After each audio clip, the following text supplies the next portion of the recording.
kalian bakal ngantuk, percayalah. Karena gue juga ngantuk belajarnya. So, gue akan jelasin dengan singkat ya. Paskah yang pertama itu terjadi di Keluaran, tahu kan ya? Ya, nanti kalian baca sendiri ayatnya, gue nggak siapin ayatnya, itu semuanya kalian mesti udah tahu. Itu tulah ke-10 di Mesir, kalian mesti udah tahu. Ya, dalam tulah itu disuruh korbanin anak domba, kasih darah ke kiri kanan pintu rumah.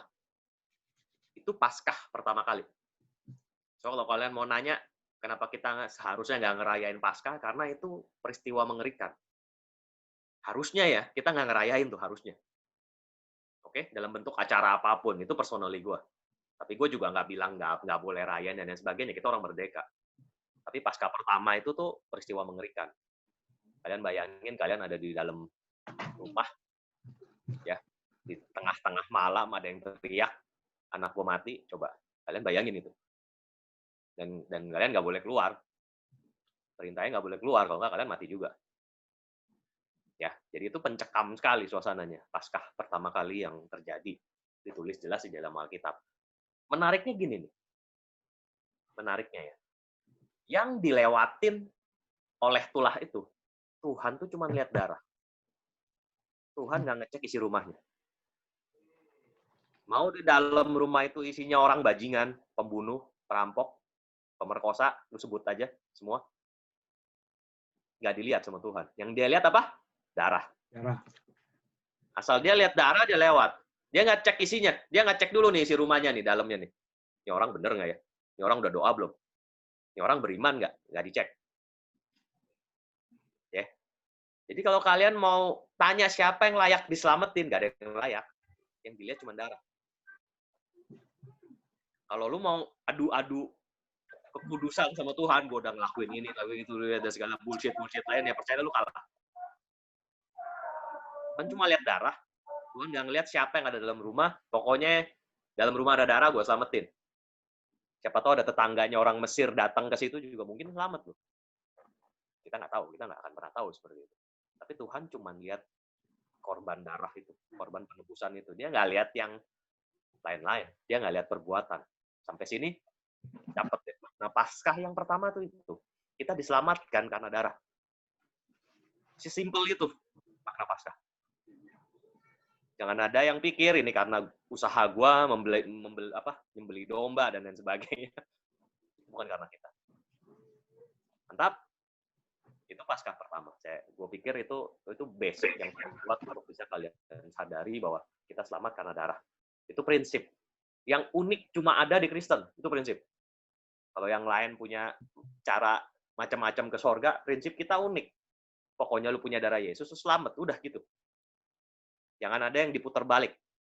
Oke? Keadaan itu akan terus jalan terus sampai ketemu akhir zaman nanti. Nah, Paskah selanjutnya yang terjadi adalah Jumat Agung. Penyalipan Tuhan Yesus. Nah, ini gue akan sharing. Nah, kalau kalian akan setuju sama gue begini. Perkataan orang paling penting itu adalah menjelang kematiannya, betul nggak? Ya kan? Wasiat. Coba lu kalau misalkan lu ada yang pernah ngalamin nggak nemenin engkong yang meninggal atau omanya meninggal? Ya, di omanya atau engkong yang meninggal itu dia pesen begini. Saya oma bentar lagi meninggal, kamu jadi anak baik-baik ya. Lu ingat seumur hidup tuh pasti. Bener nggak? Ya toh? Itu wasiat. Orang kalau mau meninggal ngomong pasti yang perlu. Pasti yang perlu, apalagi Tuhan. Bayangin kalau Tuhan yang ngomong, bukan perlu-perlu lagi tuh. Ya. Jadi ini yang mau gue bahas, perkataan-perkataan terakhir Yesus ketika dia disalib. Ya, kalian lihat screen gue aja ya. Jadi nggak usah buka-buka Alkitab kelamaan. Kelihatan ya? Ini perkataan pertama Yesus. Perkataan pengampunan. Ini yang pertama kali keluar dari Yesus waktu dia disalib. Ya Bapa, ampunilah mereka. Sebab mereka tidak tahu apa yang mereka perbuat. Luar biasa. Ini wasiatnya sama kita. Ini berulang kali ditekankan. Ya, pengampunan penting guys. Penting banget. Lebih penting dari pelayanan lu. Lebih penting dari apa yang udah lu rasa lu buat Tuhan. Pengampunan sangat penting. Karena kamu sudah diampuni sama Tuhan, kamu harus ngampunin orang yang bersalah sama kamu. Gua nggak peduli itu orang sebesar apapun salahnya sama kamu. Ampunin dia. Wajib. Gak ada cincongan. Gak ada alasan. Lu gak akan bisa ketemu Tuhan sampai dibilang, gue gak bisa ngampunin dia. Lu ditolak Tuhan. Oke? Ini makna Paskah ini. Ketika kamu sudah diampuni, tuh, dosamu yang sangat besar itu, ya, masa sih orang yang bersalah sama kamu yang dosanya kecil banget dibandingin sama pengampunan Tuhan itu, lu gak mau ngampunin, kan gitu? Jelas ya? Ini prinsip yang sudah dasar sekali atas sama Kristen. Dan ini yang pertama kali Yesus ngomong di kayu salib. Nanti di akhir kalau bisa, kalau ada yang mau nanya, ketik aja ya langsung, nggak ada masalah. Nanti kalau sempat ada waktunya, gua akan jawab, gua akan lihat. Tapi semoga kita punya waktu cepat. So, pergunakan chat itu buat nanya, oke? Perkataan yang kedua, ya, ucapan keselamatan. Oke, kalian tahu perkataan ini, kalian tahu juga kisahnya. Aku berkata kepadamu, sesungguhnya hari ini juga engkau akan ada bersama-sama dengan aku di dalam Firdaus. Ya, klop banget kan? Setelah kita mengampuni, maka kita diselamatkan. Oke, itu syarat loh. Itu yang jarang orang khotbahin. Bahwa kamu tuh harus ngampunin. Kalau kamu mau selamat. Ini beneran. Oke? Kamu terima Tuhan Yesus. Konsekuensi logisnya, kamu pasti mau ngampunin yang bersalah pada kalian. Apapun itu, sebajingan apapun orang itu. Oke? Gak mungkin kamu terima Yesus. Tanpa kamu tidak bisa mengampuni, nggak bisa ngampunin, dia terlalu begini, dia terlalu jahat, dia bajingan, gak layak hidup. Ya, lu pikir kita layak hidup? Kita hidup cuma gara-gara darah kok. Amin? Penting banget. Ya, sungguhnya hari ini juga padamu, kau akan bersama-sama dengan aku dalam Firdaus. Segampang itu. Bukan baptis, syarat masuk surga, bukan bahasa roh. Itu perintah yang harus kita jalanin, itu karunia yang bisa kita nikmatin, tapi itu bukan segalanya. Oke? Pengampunan adalah dasarnya. Kasih yang utama. Lanjut, perkataan ketiga. Ucapan kasih.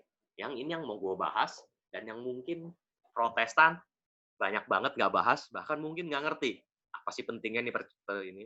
Seperti yang gue bilang, orang mati, ngomong, udah mau mati ngomong, pasti penting. Setuju sama gue kan ya? Udah ya? Kita semua setuju sama itu. So, ini kalimat yang menurut kalian mungkin nggak penting ini, menurut Yesus penting. So, kita yang harus memikirkan, kenapa sih kok ini jadi penting? Kan gitu. Betul ya? Hai perempuan, inilah putramu. Ya, ini versi singkatnya. Kalau kalian baca ayatnya panjang. Hai perempuan, ini Maria, inilah putramu. Yohanes, ini ibumu. Setelah itu Yohanes menerima dia di dalam rumahnya. Jangan pernah, kita tuh jangan pernah mengecilkan peran Maria dalam kehidupan Yesus. Dia luar biasa banget kok. Ya. Maria itu ada di samping salib Yesus, menemani dia saat kematiannya. Satu hal yang bahkan Petrus saja nggak pernah lakuin. Petrus kabur. Semua murid kabur. Cuma Yohanes yang tinggal. Satunya ibunya juga. Dia tinggal di situ.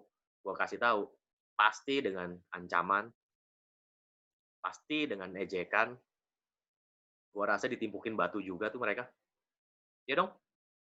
Coba kalau lu punya anak disalib, lu datang di situ, semua orang tahu lu bapaknya atau lu ibunya, apa yang dia lakukan masyarakat terhadap kamu.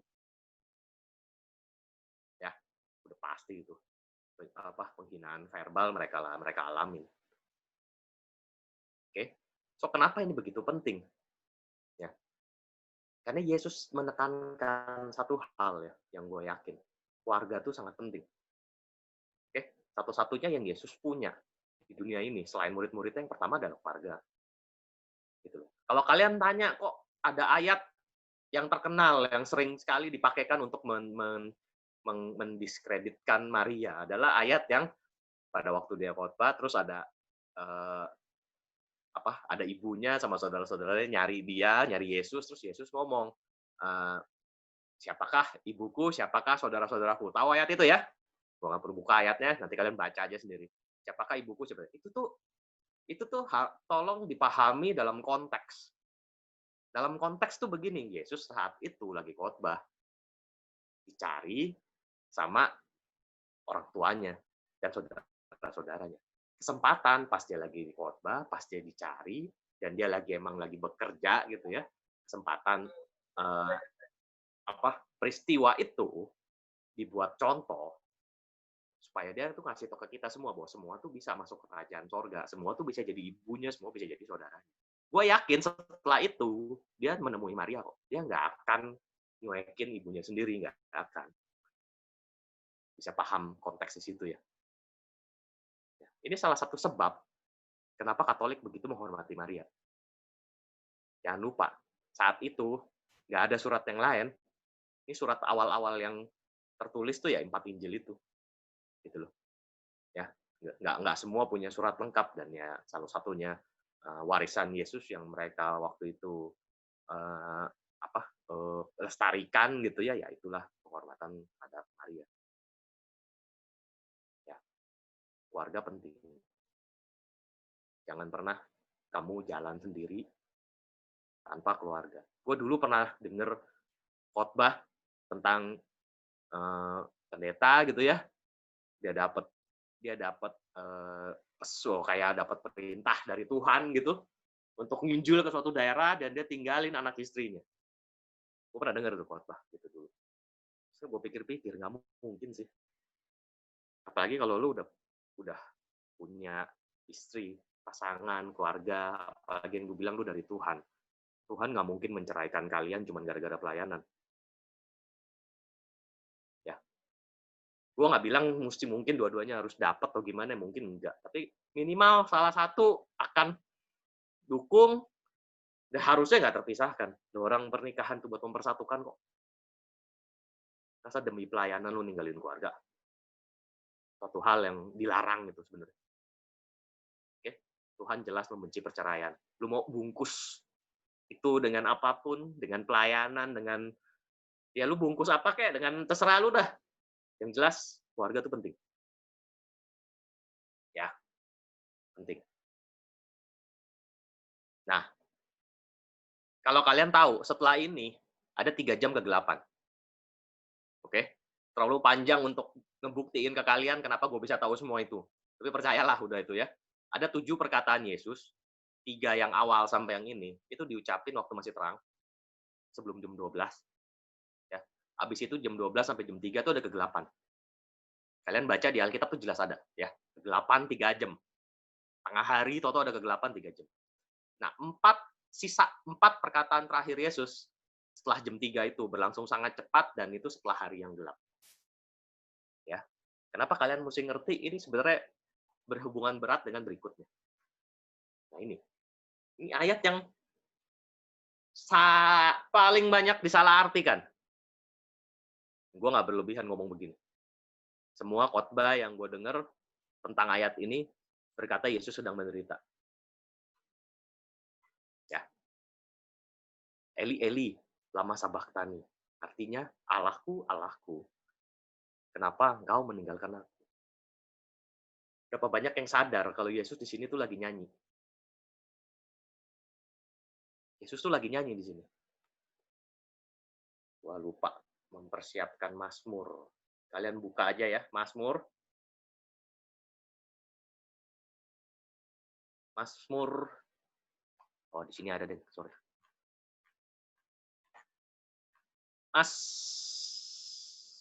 Mazmur 22. Ya. Mazmur 22.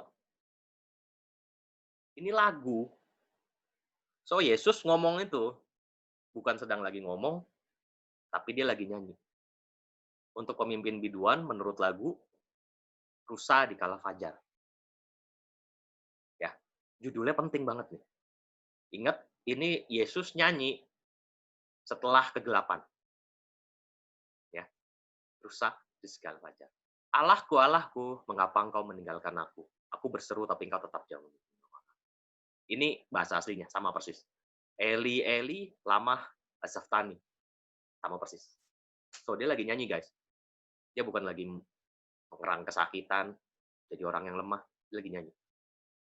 Nyanyian rusa di kala fajar ini, menurut tradisi Yahudi, dinyanyiin pada waktu hari Purim. Purim itu untuk memperingatkan Esther. Kejadian Esther. One Night with the King.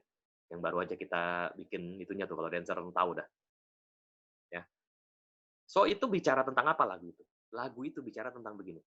Mukjizat yang dia yakin bentar lagi akan terjadi. Makanya lagunya judulnya Rusa di Kala Fajar. Mukjizat bentar lagi terjadi di kala fajar mau menyingsing.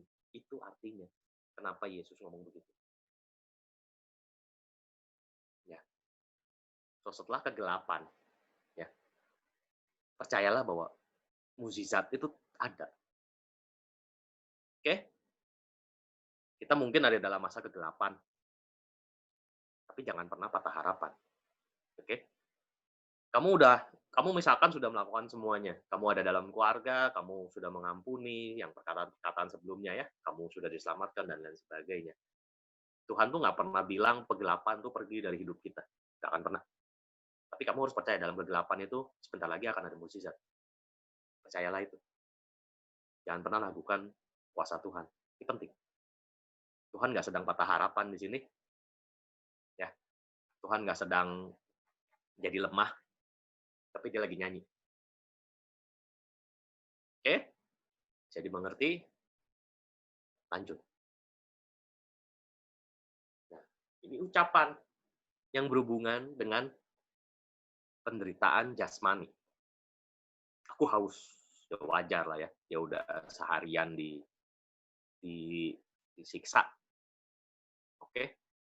Ini juga menunjukkan pada kita gini loh. Meskipun kamu sudah melewati semua proses dan kamu yakin bahwa kamu diselamatkan, kamu yakin ada mukjizat, satu hal yang Tuhan juga nggak pernah janji sama kita tuh nggak akan lewatin proses, nggak akan menderita, itu Tuhan tuh nggak pernah ngomong begitu. Itu Paskah tuh guys. Ya. Kalau kalian berpikir ikut Tuhan tuh segalanya tentang pesta pora, keberkat dan lain sebagainya, you better think again gitu. Penderitaan jasmani, ya, penderitaan rohani, itu salah satu faktor dalam ikut Yesus. Makanya ikut Yesus ngomongin kamu harus pikul salib. Wajib. Pikul salib itu. Ya, jasmani juga dapat itu. Ya. Ada yang bilang kan, dia haus karena dia butuh minum, dia butuh buat meneriakan dua perkataan yang terakhir, bisa juga. Yang jelas di sini menunjukkan bahwa seperti Yesus sudah menderita, harusnya nih ya, harusnya kita menderita juga buat dia. Ya. So, kalau kalian mau belajar tentang Paskah, nggak ada yang enak sih di Paskah sebenarnya. Kalau di Natal tuh, nah, baru udah mulai ada berita gembira. Tapi kalau Paskah ya begini sebenarnya. Oke? Kenapa begini? Oke. Perkataan ke-6 dan ke-7 berlangsung sangat cepat setelah Yesus minum anggur asam itu. Gitu ya. Ini adalah deklarasi kemenangan. Sudah selesai. Tetelestai. Itu bahasa Ibrani. Bahasa Yunani, sorry. Kalau nggak salah ya. Gue lupa ingat. Tapi kayaknya bahasa Yunani. Sudah selesai. Oke? Ini artinya apa yang dilakukan semua sudah selesai. Meskipun dia masih menderita. Ini penting nih. Kalau kamu pikir Kristen menangnya waktu dia jadi kaya, lu salah. Kalau lu pikir jadi Kristen menang kalau udah nggak menderita, lu salah. Gue juga salah, kan gitu. Kita pikir gitu kan? Kalau udah beres penderitaannya, berarti menang. Kalau masih menderita belum? Belum menang. Yesus sama sekali nggak pernah ngajarin kita begitu. Kita lebih daripada pemenang. kita lebih daripada pemenang. Karena kita mempertahankan Injil, itu jelas kok. Ya, lebih dari pemenang dalam segala perkara itu lagu, bukan Injil. Oke? Itu lagu bagus. Tapi tolong ingat bahwa kamu nggak harus lepas dari penderitaan untuk bisa menyatakan kamu telah menang. Menang itu artinya adalah kamu tetap mempertahankan imanmu dalam segala penderitaanmu. Itu kemenangan sesungguhnya. Nggak ada kemenangan yang bisa melebihi itu. Ketika kamu mempertahankan imanmu dalam segala apapun. Contohnya Yesus ini. Ini masih menderita loh dia. Sakit ini. Udah mau mati ini. Masih ngomong gimana? Selesai, aku menang. Oke, selesai di situ tuh bukan artinya selesai gue mati, bukan. Selesai itu kemenangan.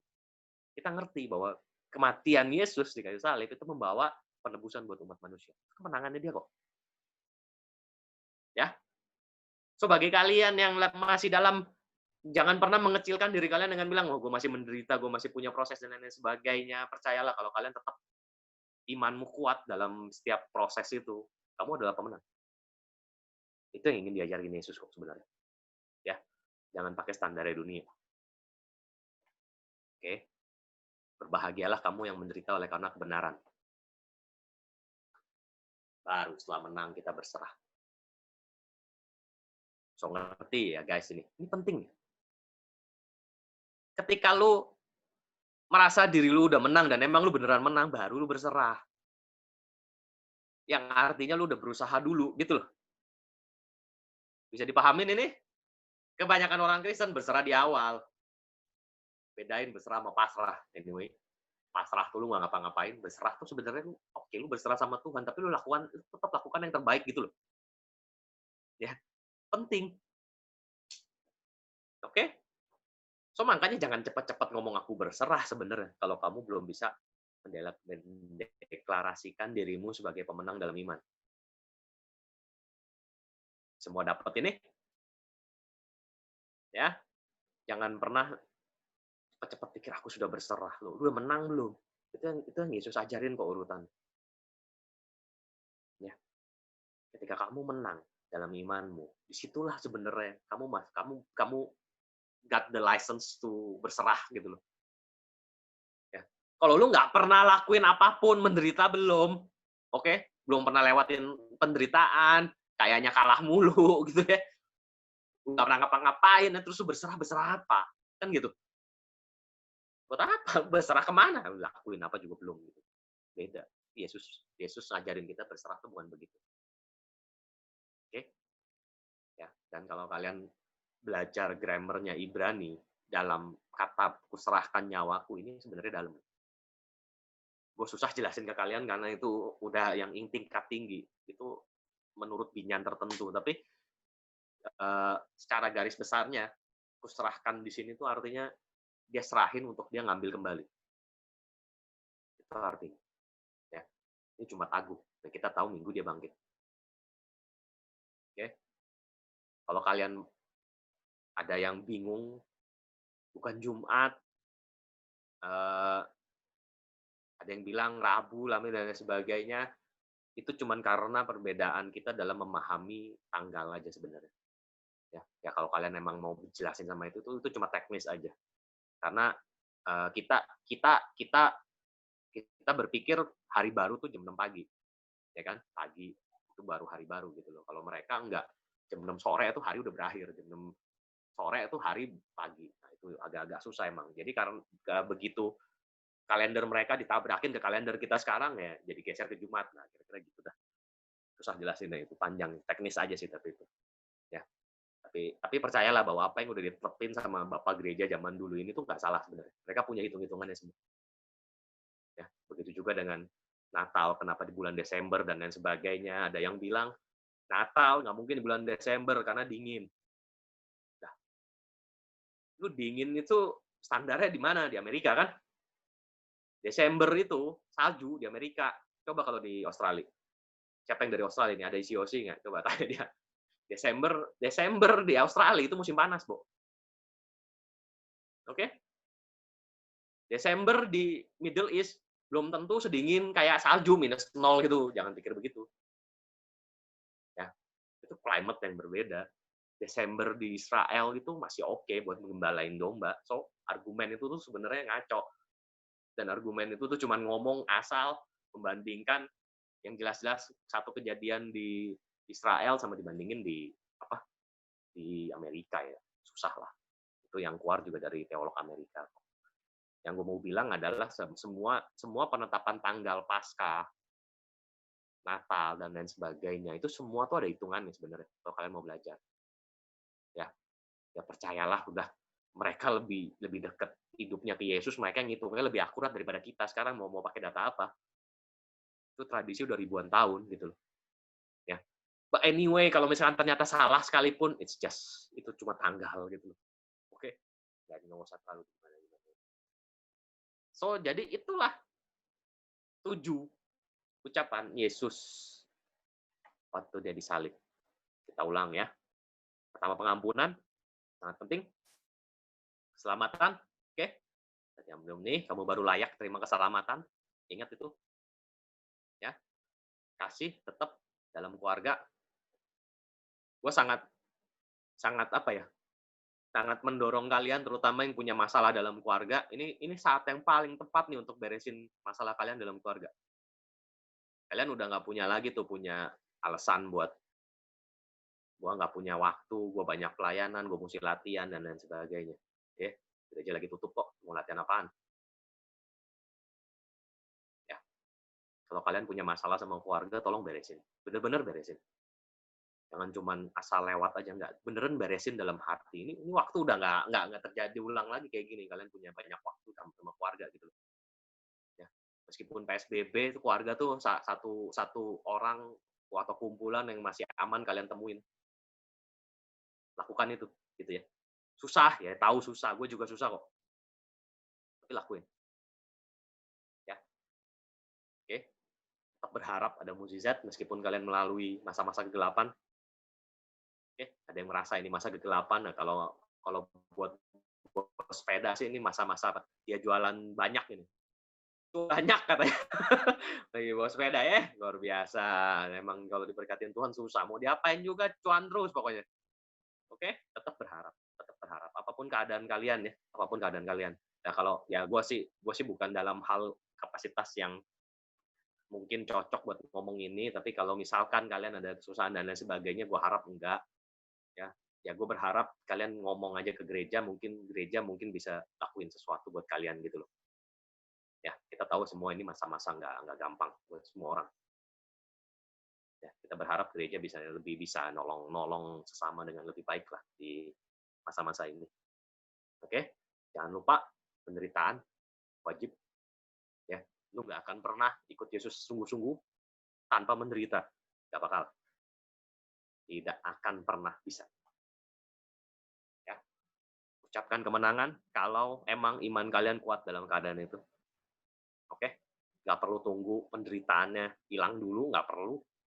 Lu masih sakit, lu udah menang kok. Asal imanmu tetap kuat. Itu lebih dari semuanya. Ya, iman itu nggak boleh ketergantung keadaan. Ini yang akan bahas lebih dalam selanjutnya. Makanya yang ini gue cepet-cepet. Oke, setelah itu kita berserah sama Tuhan. Setelah kita menang dalam iman, kita berserah sama Tuhan. Oke, itu setengah jam pertama, pas banget. Nah, sekarang gue akan bahas ya. Ini yang gue dapat hari ini sebenarnya. Nah, apa namanya? Hari-hari ini tuh boleh dibilang, itu yang tadi udah oke ya. Bentar, gue lihat chatnya, ada yang nanya nggak? Oke ya, nggak ada yang nanya ya. Gue lanjut dulu ya.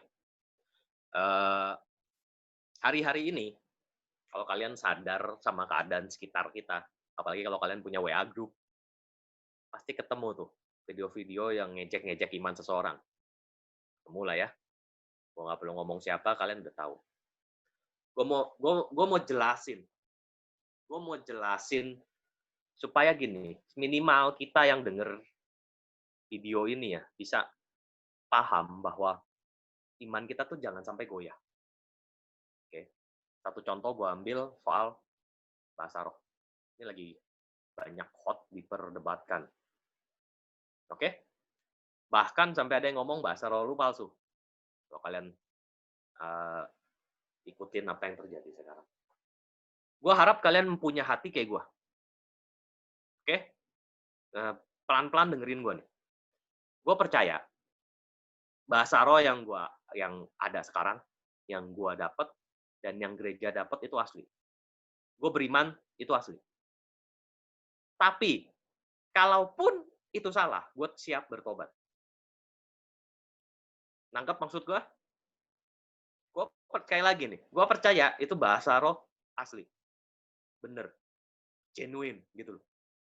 Tapi kalau suatu saat, gue nggak tahu kapan, itu ternyata salah, gue siap bertobat. Ini hati yang mesti kita ngerti. Ya, itu pertama. Yang kedua, kalau ada orang datang kepada lu dan bilang bahasa roh lu itu palsu, oke? Maka dia wajib nunjukin yang asli mana. Nangkap maksud gue nggak? Lu mau bilang kaos gue ini palsu, misalkan. Lu mesti kasih tahu gue kaos yang asli mana. Kalau enggak, lu cuma omdo. Bener nggak? Tangkap jalan pikiran ini? Nggak mungkin lu nunjukin sesuatu barang palsu tanpa lu tahu yang asli yang mana. Bener nggak? Itu namanya omdo. Lu palsu. Lah pokoknya lu palsu. Ya kalau udah pakai pokoknya mah pergi aja lah. Susah. Lu palsu. Yang asli mana? Nggak tahu. Lah gimana? Lu mau bilang gua palsu, tapi yang asli lu nggak tahu. Berarti omdo. Bener nggak? Ini prinsip gampang banget, logik. So, selama orang itu nggak bisa nunjukin mana yang palsu, anggap aja dia lagi komat kamit nggak jelas. Itu syarat kok, itu wajar. Wajar dong gue tanya mana yang asli. Kalau lu kasih tau gue itu palsu, oke, gue siap bertobat kalau itu palsu. Lu tunjukin ke gue mana yang asli. Ya dong? Gue nggak tahu juga. Ya udah, nggak tahu sama-sama nggak tahu. Ya udah, aku mau ngomong apa? Kalau gue beriman dan gue siap bertobat. Apa salahnya di situ? Nangkap prinsip ini ya. Nah, anggaplah Paulus masih hidup saat ini. Anggap. Terus dia datang ke gereja kita. Oke? Anggap ya, Paulus yang udah gue yakin dia bisa bahasa roh, udah gitu dah. Yang dia tahu pasti itu bahasa roh asli, datang ke gereja kita dan dia dengar bahasa roh kita. Cuman dua hal yang dia akan lakukan. Sesuai dengan tertulis di Alkitab. Yang pertama, dia muji kita. Ya loh? Karena kita berbahasa roh. Betul? Itu tertulis di Alkitab kok. Aku suka kalau kamu semua berbahasa roh. Tapi terus dia akan bilang kepada kita gini, kamu jangan cuma bahasa roh. Tolong kejar karunia yang membangun. Nah, ini yang kebanyakan kita terlena aja. Cuman mau bisa bahasa roh itu sebenarnya egois. Bahasa roh itu buat doa lu pribadi. Nggak pernah bisa buat orang lain. Tolong paham, setelah itu kamu harus kejar karunia untuk bangun orang lain. Entah itu bernubuat, ngajar, dan lain sebagainya, melayani, banyak. Tolong kejar yang itu. Jangan cuma dapat bahasa roh tuh puas. Apalagi lu dapat bahasa roh, lu rendahin orang lain yang nggak bisa. Udah jangan dah. Kristen nggak pernah kayak gitu. Itu yang pasti dilakukan Paulus. Pasti. Ada ayatnya kok, tinggal dibaca. Gue yakin banget sama ini. Yang kedua, kalau ternyata bahasa roh kita palsu, dia akan bilang kita salah, dan dia pasti akan ngasih tahu yang mana yang benar. Betul nggak? Betul? Udah pasti. Nggak mungkin dia cuma bilang, datang ke gereja kita, lu salah, terus dia pergi. Nggak mungkin. Dia pasti kasih tahu, lu salah. Ini lo yang asli. Wah. Saat itu beneran terjadi, ada orang seperti itu, gue siap tobat. Paham? So, kalau kalian ngerti prinsip ini, kalian nggak bisa diombang-ambingin soal ngomong bahasa lu palsu, dan sebagainya, nggak ada gunanya, dan sebagainya. Paham maksudnya? Ini isu yang lagi hot, dan gue nggak pengen kalian semua tuh terombang-ambing dengan yang ada di sini sekarang. Oke? Punyai hati untuk selalu mau bertobat dengan punyai kayak gitu, kalian aman. Dalam apapun yang kalian kerjain itu aman kalau kalian tetap mau bertobat terus-menerus gitu loh. Ya, penting. Ya, itu berlaku kalau prinsip pertobatan tuh berlaku buat semua. Kalau suatu saat kalian ada yang salah dan lain sebagainya harus siap bertobat. Oke? Bisa ya? So, semoga nggak ada lagi orang yang benar-benar bingung, merasa diserang dan lain sebagainya, nggak bisa ngomong, tunjukin aja video ini, kira-kira gitu ya. Nanti gua akan rekam ini, masih rekam kok. Itu soal bahasa roh, oke. Terus ada juga video ya, yang ya quote unquote nyerang, mau ngomongnya gimana ya supaya ini ya, nyerang iman seseorang lah, soal bahasa roh juga. Karena katanya bahasa roh bisa ningkatin imunitas dan lain sebagainya gitu loh. Ini gue juga mau bahas juga. Buat kalian penting begini. Cara kerja iman. Ini ada video. Ya, cara kerja. Cara kerja iman tuh begini nih. Iman itu tuh adalah bukti. Sesuatu yang enggak, yang gini. Adalah bukti dari segala sesuatu yang nggak pernah kita lihat. Kalau lu beriman untuk ngebuktiin, itu namanya bukan iman. Lu lagi ngetes Tuhan. Ya, secara sederhana, gue mau ngomong begini. Lu beriman, lu bisa nengking penyakit. Dan itu Alkitabiah kok. Contoh ya, lu bisa nengking penyakit. Gue yakin bisa. Oke? Mau nengking penyakit, di Alkitab jelas ada kok. Penyakit bisa disembuhkan dengan mukjizat dan lain sebagainya. Kita nggak boleh nggak percaya itu. Kalau itu terjalah kok. Tapi kalaupun nggak terjadi dan lu tetap sakit, apakah lu tetap percaya? Itu prinsip iman. Nangkep ya? Sampai mati pun lu nggak pernah nyembuhin orang satu pun, lu mau percaya nggak? Bahwa Tuhan bisa nyembuhin penyakit lu. Nangkep maksud gua? Itu iman sesungguhnya. Iman tuh bukan lu percaya sampai lu terjadi, bukan. Iman tuh percaya sudah terjadi dalam keadaan apapun. Paham? So, nggak tepat kalau lu ngejek iman orang lain bilang, oh katanya dia kalau gitu dia akan nggak kena penyakit, kok taunya kena juga. Bukan begitu caranya, bukan. Itu bukan prinsip kerja iman. Iman yang paling benar tuh Sadrak, Mesak, Abednego, udah jelas. Iman Sadrak, Mesak, Abednego tuh bilang begini nih, gue nggak akan nyembah patung. Lu mau bakar gue, silakan. Gue yakin, nih, Tuhan yang gue sembah bisa nyelamatin gue dari api. Tapi kalaupun gue gosong, gue percaya. Itu iman. Nangkep? Jangan yang lu cuman terus kalau ternyata dia terbakar, ya misalkan nih, Sadrak, Mesak, Abednego kebakar, terus lu mau percaya Tuhan nggak mampu nyelamatin orang? Hati-hati lu. Hati-hati, itu bukan iman lu. Itu lu lagi nyari bukti. Lu masih belum beriman. Kita beriman, Tuhan yang nentuin, tapi kita tetap percaya dia bisa lakuin itu. Itu prinsip iman sejati, itu prinsip iman yang benar. So, nggak cocok lu ngejek orang lain yang sedang berusaha nengking penyakit, tetap nyakit, dan lu ejek dia, itu nggak cocok kalau lu ngerti apa yang dia lakuin itu sesuai firman Tuhan. Nangkap maksudnya? Bisa ya? Prinsip iman ini penting. Oke? Jangan jangan pernah kalian lupakan prinsip iman ini. Penting banget. Ya. Dalam keadaan apapun, kalian harus percaya Tuhan bisa nyembuhin penyakit. Walaupun lu matinya gara-gara sakit.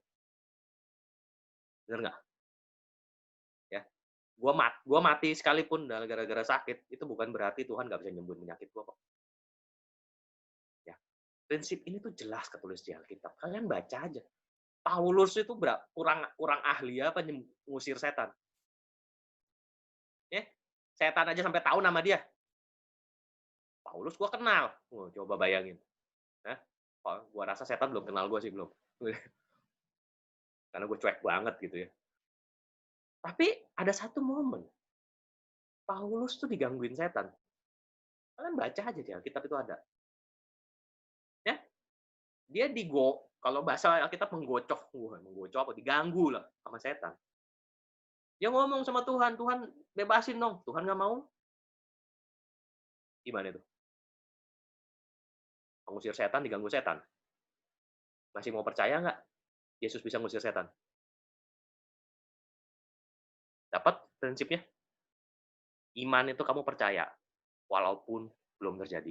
dan kamu tetap percaya, itu iman. Itu di situ tuh. Di situ tuh lu jadi pemenang. Di situ lu lebih jadi pemenang. Bukan bukan waktu lu dapat lotre, remeh itu. Bukan waktu lu dapat yang besar, penderitaan lu berakhir dan lain sebagainya, bukan. Tapi kalau iman lu kayak gitu, lu pemenang. Oke? Jangan ada yang diombang-ambingin lagi sama video-video nggak jelas, ngejek-ngejek iman orang. Satu hal yang kita paling nggak boleh lakuin tuh ngejek iman orang. Serius. Ya kalau pas lu ejek, dia emang imannya nggak bener. Kalau dia bener, lu yang tanggung jawab sama Tuhan lu itu. Jangan pernah ngejek iman orang. Kita harusnya tuh saling doain, saling nguatin. Amin. Satu lagi prinsip. Satu lagi yang gue mau ngomong tentang keadaan-keadaan ini. Kalau kalian tahu juga beredar uh, video atau himbauan PGI lah tentang gereja tuh harus jadi rumah sakit. Kok jadi bahan ejekan juga ada tuh ya. Katanya gereja harusnya buka buat rumah sakit, buat korban wabah ini dan COVID ini dan lain sebagainya gitu ya. Gue mau kasih satu prinsip juga begini ya. Kita mau bantu orang, bantu. Tapi tolong ngerti, bantu tuh nggak bisa konyol. Bantu tuh juga harus cerdik. Bantu tuh juga harus pakai otak. Kalau enggak ya, tindakan yang lu pengen rasanya lu mau bantu pun kadang-kadang tuh malah mencelakakan kok. Ini wabah, bahaya banget. Kita ada di wabah gitu ya. Lu main mau langsung buka gereja lu tanpa perencanaan untuk jadi rumah sakit umum pun gua rasa tuh nggak gampang. I mean, lu harus pikir itu gitu loh. Ya. Karena gue orang teknik, gue suka baca teknik. Kalau kalian baca soal banyak industri rumahan bikin APD, alat pelindung diri, ya, jas hujan dan lain sebagainya. Gue bersyukur untuk itu. Tapi gue mau kasih tahu, sebenarnya apa yang mereka lakuin tuh nggak standar. Ya. Satu, yang gue lihat, mereka bikin APD tuh yang baju astronot dengan cara dijahit. Itu udah jelas nggak standar. Baju pelindung tuh nggak boleh ada lubang jahit tuh gede. Virus bisa masuk. Gue bukan sedang ngejek ya, ya udahlah, nggak ada apa-apa, nggak terjadi. Tapi, I mean, lu paham maksud gue ya, bahwa lu bantu orang juga jangan konyol. Kalau lu main asal cuman bantu, terus nggak mikir, ya salah-salah semua kena gitu loh. Malu bunuh diri. Bantu juga lu cerdik, iya, tulus juga harus. Jangan sampai cara lu pengen bantu orang juga apa mencelakain diri lu sendiri, mencelakain lingkungan lu gitu loh. Ya, so nggak usah terganggu lah sama yang begitu-begitu. Percayalah bahwa apa yang udah dipikirkan itu ya emang begitu adanya gitu loh. Emang nggak gampang untuk apa menyelenggarakan yang seperti itu tuh nggak gampang. Oke, mau kasih masukan ke gereja silakan. Tapi gue yakin itu juga sebenarnya nggak gampang gitu loh. Dan jangan pernah kalian jadi lemah iman karena nggak ngelihat kayaknya di berita nggak ada nih gereja yang bantuin terus jadi lemah iman gitu. Jangan nggak begitu kok. Gue tahu banget kok ada beberapa yang emang jalan juga tanpa gereja juga ada. Gereja yang jalan nggak diberitain juga banyak gitu loh. Paham maksud gue ya? Kalau kalian mau bantu orang juga harus pikir ya. Kalau cuma sekedar ngasih duit itu gampang. Tapi gimana caranya supaya lu ngasih juga dengan yang efektif, nah itu kan yang agak-agak kita mesti mikir bersama gitu ya. Kalau cuma soal ngasih duit mah tuh Dika banyak duit, tinggal dia buka tinggal dia kasih aja gitu ya. Oke ya, jadi jangan pernah lemah iman soal yang begitu-begitu. Oke, belum ada pertanyaan, gue masuk ke yang terakhir, 15 menit lagi masih cukup lah ya. Uh, ini hari-hari yang kalian tahu sendiri ini, tapi gue yakin ini akan segera berlalu. Oke, ya gue nggak percaya lah kita kalah sama satu mikroorganisme, pasti berlalu lah. Oke, saat seperti ini Saat dimana benar-benar kalian kan sering ya dengar khotbah tentang gereja tuh bukan 4 tembok ini. Gereja tuh kalian. Saat ini saatnya untuk menerapkan itu. Bener nggak? Nggak ada waktu yang lebih baik lagi untuk menerapkan itu saat ini. Kalau kalian nggak mau menerapkannya atau ngerasa nggak ini dan lain sebagainya, mungkin belum percaya sama firman itu gitu. Ya, so jangan khawatir dengan apapun yang kalian lakukan sekarang. Gak usah pikir dari gereja kayaknya nggak kerasa bersama Tuhan. Kalian bisa ketemu Tuhan kapan aja kok. Kalian yakinlah bahwa semua ini yang gue yakin ya atas izin Tuhan tuh pasti.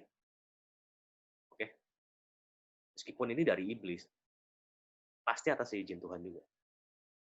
Itu telah ditulis di Alkitab.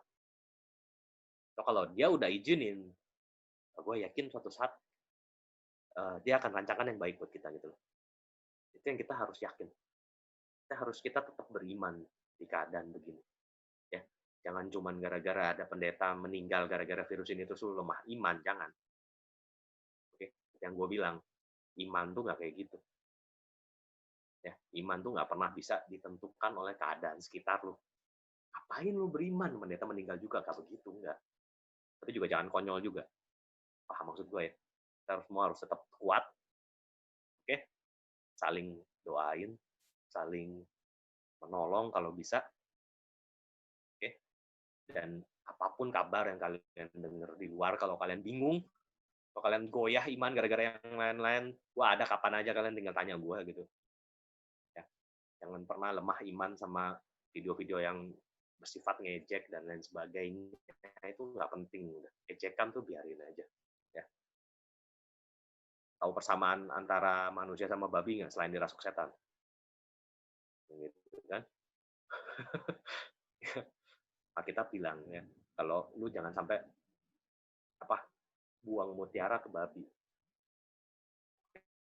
Lu jangan sampai kasarnya buang-buang waktu lu untuk orang yang emang bener-bener nggak ngerti firman Tuhan. Itu nggak perlu diperdebatkan gitu. Kalau emang dia bisa lu buat ngerti, ya buatlah dia ngerti. Tetap yakin gitu loh. Tapi kalaupun nggak bisa, ya udahlah. Ya, kita nggak boleh goyah iman dalam keadaan apapun. Semua yang kita jalanin ini, kita harus yakin bahwa kita dapat dari Tuhan. Apapun itu. Tuhan tetap berkuasa atas segalanya. Jangan pernah berpikir sekarang Tuhan lagi nggak berkuasa. Nggak, jangan. Oke? Penting banget tuh. Kalau misalkan kalian, terutama pemimpin kalau gue ngomongnya, kalau pemimpinnya udah goyah, ya gimana jemaatnya gitu. Pemimpin harus tetap kuat di keadaan begini. Kak tuh ya, harus tetap kuat gitu. Tolong bikin internal gereja Anda kuat gitu. Jangan sampai lemah dan lain sebagainya gara-gara ada isu-isu terus malah jadi debat dan lain sebagainya. Itu semua nggak perlu buat didebatin. Oke, semua dari Tuhan. Kita percaya semua dari Tuhan, semua atas izin Tuhan. Apapun nanti yang terjadi, kita percaya semua untuk kemuliaannya. Meskipun kita belum melihat kemuliaannya itu, percayalah, kemuliaan itu akan ada. Oke? Ya, sisa waktu 10 menit. Kalau ada yang mau tanya, silakan. Kalau nggak ada, kita akan tutup. Tutup lah ya.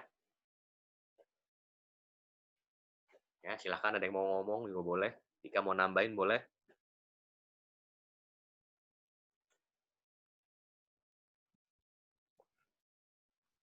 Tes.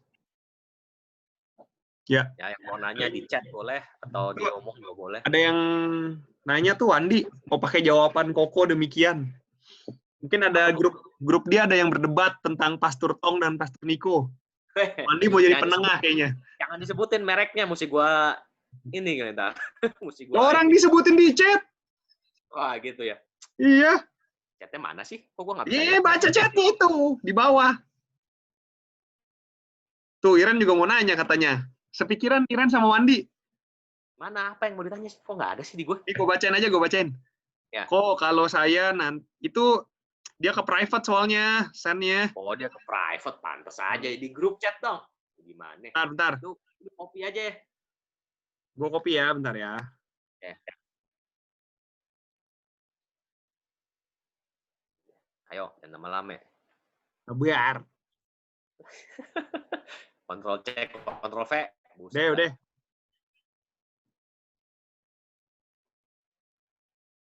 Pakai jawaban kok demikian, kok boleh. Kok ya boleh aja lah. Ini nanti juga akan gua upload kok. Suruh dengerin aja. Kalau nggak mau dengerin. Pokoknya nih, kalau ketemu orang yang udah prinsipnya pokoknya, tinggalin aja. Apa yang bisa lu dapat dari dia sih selain lu harus setuju sama pikiran dia gitu kan? Pokoknya gitu, udah. Pokoknya mah. Ya. Ya, soal yang tadi Wan disebutin 2 nama itu, gini ya. Satu tips lagi dari gua. Dan ini juga alkitabiah banget kok. Kalau mau negur, firman Tuhan tuh jelas bilang, negur tuh 4 mata. Ya, itu kata firman Tuhan, bukan kata gua. Negur tuh bukan dengan cara terbuka, apalagi nantang-nantang. Oke. Sekarang gua tanya, kalau gua nantang Dika, contoh aja nih ya, gua nantang orang, manusia bernama Dika, gua tantang. Gua buka tantangan gua di internet, di YouTube. Kalau Dika tidak menjawab tantangan gua, dia direndahkan oleh gua. Betul nggak? Orang bilang takut lah, cicut lah, apalah. Betul ya? Gue lagi merendahkan dia tuh. Orang nggak sadar aja. Kalau dia menjawab tantangan gue, dan ternyata gue kalah, gue lagi direndahin sama dia. Kalau dia menjawab tantangan gue dan dia kalah, dia lagi direndahin sama gue. Gue mau tanya, apa yang mau lu dapet? Saling merendahkan begitu. Paham maksudnya? Tantang-tantangan gitu tuh apa yang dapat? Selain salah satu pribadi dari 2 orang itu direndahkan. Apa itu cara Tuhan? Meskipun anggap aja lu bener deh. Karena lu bener, lu punya hak buat ngerendahin orang lain gitu. Gitu. Yesus gua nggak gitu, gue yakin. Ya. So, pikir bener-bener. Kalau lu emang apalagi udah public figure gitu ya, lu harus lebih mikir lagi apa yang lu ngomong, men. Sebenarnya ya nggak? Nggak bisa sembarangan. Lu jadi presiden, udah nggak bisa lagi lu ngomong jorok. Gue masih mau boleh lah ngomong jorok dikit-dikit ya. Mesti ngerti gitu. Dengan cara lu menantang orang, lu lagi merendahin orang. Dan mimbar itu harusnya dipakai buat nginjil. Pure buat nginjil. Gue nggak setuju mimbar dipakai buat yang lain. Apapun itu. Harus buat nginjil. Nggak boleh buat negor, nggak boleh. Negor 4 mata. Itu kalau lu masih nganggep dia kawan lu. Ya nggak? Ya kan? Suatu saat misalkan nih, Dika salah khotbah, gue nggak akan langsung bilang itu di khotbah gue berikutnya. Ya dong. Apa yang gue dapat dengan cara, gue nggak setuju sama Dika, gue ngomongnya di khotbah gitu. Apa yang gue dapat? Gue merendahkan temen gue sendiri. Benar nggak? Ya. Mimbar cuma buat nginjil. Tolong suatu saat kalau kalian di mimbar, itu cuma buat nginjil. Nyembah tuh salah satu nginjil juga. Kita percaya penginjilan supranatural kan. Ya, nyembah, nyanyi, semua. Mimbar itu cuma buat itu, jangan yang lain. Jangan buat show off, jangan buat negor orang, jangan buat tantang-tantangan. Please. Itu gue agak emosi sih denger. Kayak ada yang nanya nih. Pertanyaannya, ada temen udah mulai kabur. Oke, gue tanya. Gue jawab, ini kerekam nggak ya? Layarnya si Johan, maksudnya kerekam lah ya. Ini pertanyaan si Johan ya. Ada teman yang dalam perjalanan Kristen udah mulai kabur, meninggalkan iman Kristen, dia percaya Tuhan, tapi dia percaya bahwa cukup berbuat baik, buat apa ikut cara-cara gereja. Nah, ini orang yang mengeneralisasi gereja dan orang yang kecewa sama gereja, udah jelas begini. Ya contohnya itulah, tantangan. Ini loh, orang Kristen nantang orang Kristen, yang nonton tuh siapa coba? Yang nonton orang Kristen sendiri lu dipermaluin, yang nonton non-Kristen lu dijadiin meme, buat ngejek, bener nggak? Apa yang lu dapet sih? Ya itulah, salah satunya. Lu mau buktiin diri lu bener kan? Cuman demi teologi lu bener, tuh salah satu sebabnya itu tuh jadinya tuh jadi orang kayak dia. Ngapain gua juga ke gereja? Pendetanya aja juga nantang-nantang gitu. Gua aja nggak pernah nantang orang. Buset. Ya kalah. Ya kalau ada orang seperti ini, apalagi ini kalian kenal ya, kalian bawa dia lah. Jelaskan dengan baik bahwa nggak semua gereja seperti itu. Ya, ya kita semua masih dalam masa pertobatan lah. Gue juga dalam masa pertobatan. Kok gue nggak pernah bilang diri gue selalu bener. Kalau suatu saat gue salah, tolong kalian juga tegur gue. Ya, gue tetap mau harus. Nah, gue nggak pengen jadi orang yang anti teguran. Gue nggak pengen jadi orang yang selalu bener. Gak mau. Buat gue itu deket banget sama iblis. Orang-orang yang selalu bener. Gampang banget digembalain iblis. Wah, lu jangan bilang gue pelayanan di gereja ya. Gue di mimbar. Gue khotbah. Gak mungkin digembalain iblis. Petrus di sebelah Yesus aja diusir-usir iblisnya. Gimana? Gak ada yang kebal sama digembalain iblis. Oke, semoga menjawab Jo. Dan kalau itu temen lu, jelasin aja sebisanya. Ya tunjukin lah bahwa kita, minimal gini, tunjukin dalam hidup lu ya, lu bukan Kristen kayak gitu. Ya kan? Ada orang Kristen juga manas-manasin, tau gak? Nantang-nantangan dipanas-panasin. Iya tuh, coba tuh. Ya elah, lu pikir kita lagi dalam ring tinju, gitu? Udah lupa, kata Alkitab kan, perjuangan kita bukan melawan darah dan daging. Udah jelas banget tuh. Ya, itu firman jelas banget, gak perlu ditafsir. Lupa lagi aja orang. Oke, sorry emosi dikit. Ada yang mau nanya lagi? Masih ada waktu 3 menit. Ya. So, tolong jadi Kristen jangan banyak, jangan gini. Gua ngerti lah sekali 2 kali lu ngecewain orang boleh. Jangan tiap orang lu kecewain gitu loh. Lebih banyak yang kecewa sama lu daripada yang diberkatin sama lu. Bukan Kristen itu gitu. Ya kita berusaha lah, be helpful ya. Jadi orang baik. Jadi orang baik tuh resiko orang Kristen. Nggak mungkin lu jadi orang Kristen, lu jadi orang jahat, nggak mungkin gitu. Si Yesus ada dalam dirimu, lu harus jadi orang baik, orang yang helpful, orang yang mau ninggin orang lain, bukan ngerendahin, oke? Orang yang mau layanin sesama, nggak cuma mau layanin dirinya sendiri, gitu. Bisa ya? Ada lagi yang mau tanya? Silakan. Tinggal 2 menit terakhir, dan kita akan tutup dalam doa. Semoga bisa dimengerti ya. Kalau nggak bisa dimengerti, ini akan ada di YouTube. Silakan diulang-ulang, didengerin. Jadi semoga gue membuat diri gue clear, bener, dan semoga apa yang kalian dengar dari gue tuh minimal gini, yang penting kalian jangan lemah iman. Oke. Kalau kalian tanya teologi gue apa ya, teologi gue karismatik lah, gue lahir dan besar di karismatik kok. Udah jelas itu. Gue nggak pernah ada gereja lain selain karismatik gitu. Ya. Dan tapi gue juga nggak bilang itu the best in the world, enggak. Ya, kita justru ya, ketika gue mulai mempelajari teologi gereja lain, disitulah gue mulai berkembang lebih cepat. Belajar loh ya, bukan banding-bandingin mana salah, mana bener, itu minor. Oke?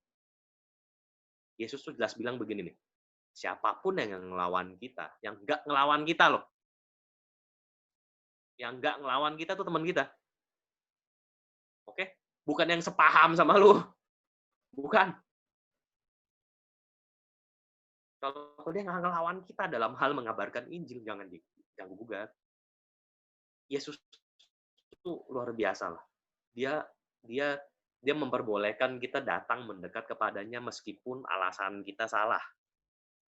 Ya, kalau kalian yang dulu minggu lalu dengar sharing gua, ya, ini buat penutup lah ya.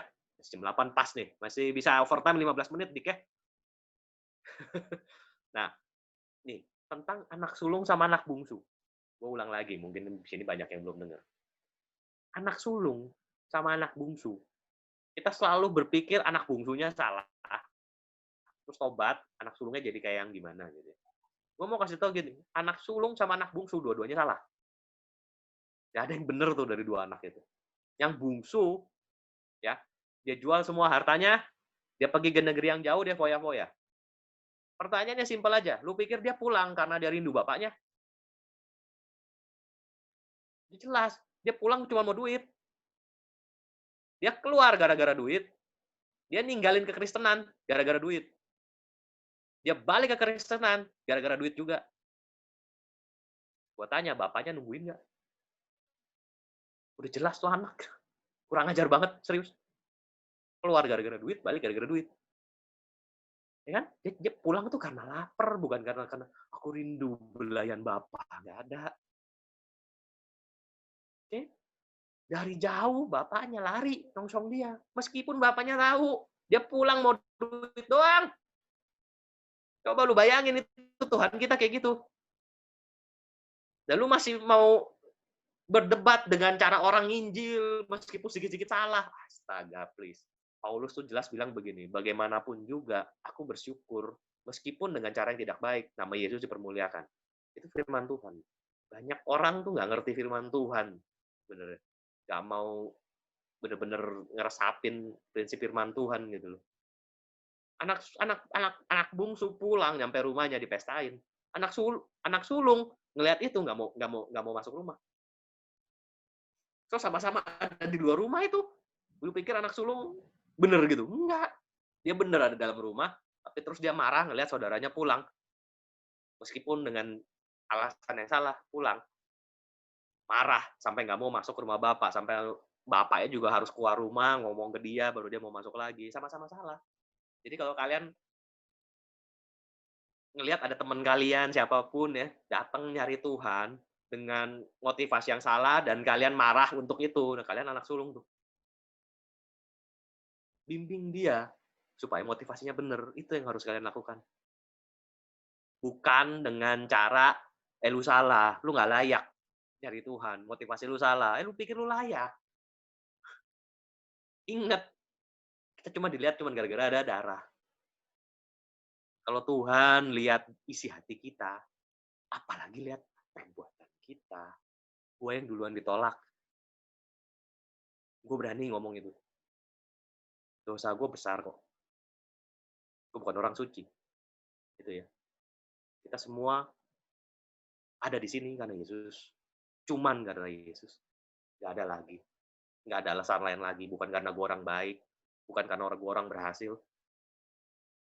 Ya. Gue bahkan berani dengan ngomong gue orang gagal kok. Banyak gagal dalam hidup gue yang udah gue lewatin. Gitu. Ricky Chan katanya mau nanya. Silakan cepetan nanya. Iglesia Cristo. Oke. Wah, ini sejarah banget nih si Ricky. Si Ricky ini ya. Sejarawan juga loh ya, Rick ya. Gini. Kayak mereka itu kan, kalau sejarahnya itu kan 1914 dia mendirikan, ada pendirinya itu dulu tergabung sama gereja Katolik, tapi dia kayak nggak suka gitu sama ajarannya. Dia ada sempat pindah-pindah sampai akhirnya dia menginterpretasikan dari kitab suci semuanya gitu. Sip. Oke. Nih. Lu tahu nggak di Bandung ya ada gereja Katolik bebas? Pernah dengar? Kalau nggak pernah dengar, googling. Gereja Katolik bebas.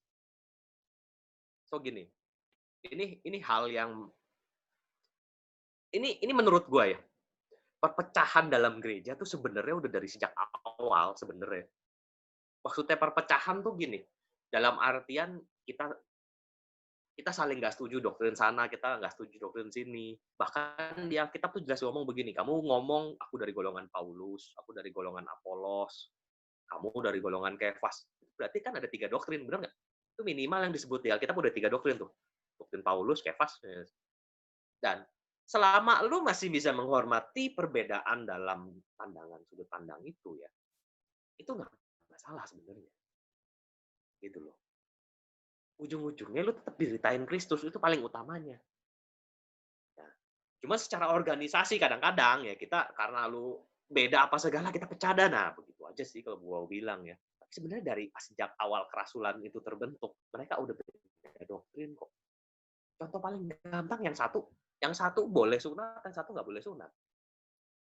Yang satu harus sunat, yang satu nggak apa-apa nggak sunat. Itu kan udah beda doktrin. Itu simpel kan? Tapi itu beda doktrin. Gimana lu coba kalau sekarang lu ada di gereja satu yang wajibin lu sunat, satu gereja nggak boleh wajibin lu, gimana coba? Kalau dia ejek-ejekan, pecah tuh. Dan orang makin bikin nama Yesus dia makin jelek tuh. Betul nggak? Tapi kalau dia saling menghormati seperti yang dilakukan Petrus dan Paulus kala itu, nggak ada masalah.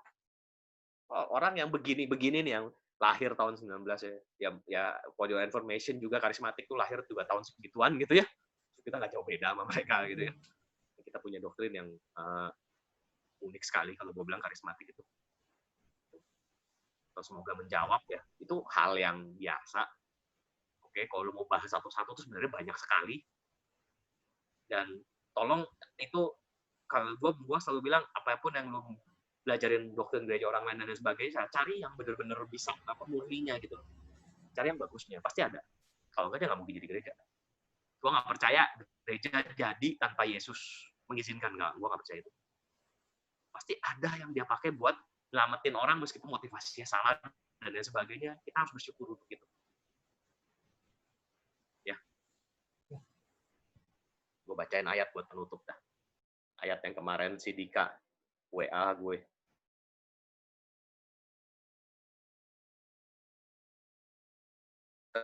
Jawab ya Ricky ya.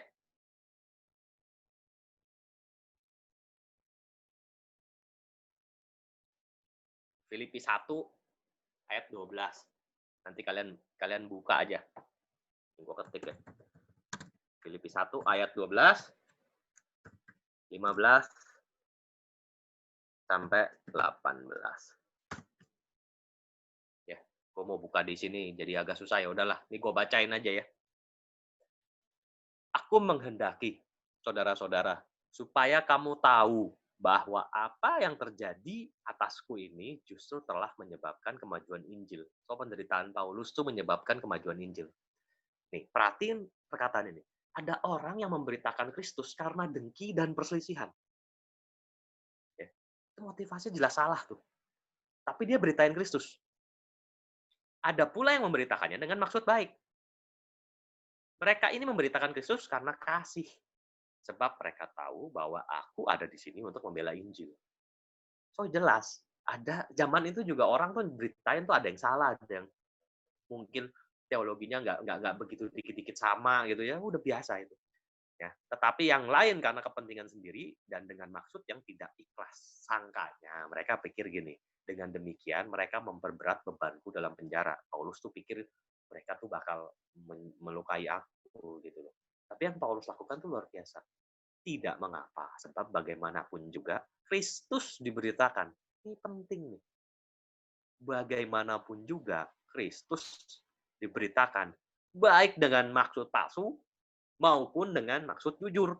Tentang hal itu aku bersukacita dan aku akan tetap bersukacita. Baca ulang-ulang ayat ini karena ini dalam sekali sebenarnya. Ya. So berhenti berselisih minor. Satu-satunya yang lu boleh debat orang adalah kalau lu mau buktiin Yesus itu Tuhan dan lain sebagainya, itu gua rasa masih oke. Itu pun dengan taraf yang tertentu gitu ya. Kalau dia sudah menghina kebenaran itu sendiri nggak usah didebat. Satu-satunya yang gua rasa masih perlu yang bisa lu fight gitu loh. Tapi kalau soal teologi minor dan lain sebagainya, serahkan sama yang ahlinya aja lah udah. Tugas kita memberitakan kasih, jadi seperti Kristus, memberitain Injil. Ya, kita semua harus jadi seperti Kristus, harus. Oke? Gue sering banget ngomong ini, gue akan ngomong terus gitu ya. Kalau kalian ikut Tuhan, makin lama makin tinggi hati, ngapain?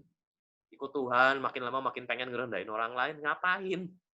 Gitu ya. Makin pelayanan, makin sombong, ngapain juga? Mending berhenti.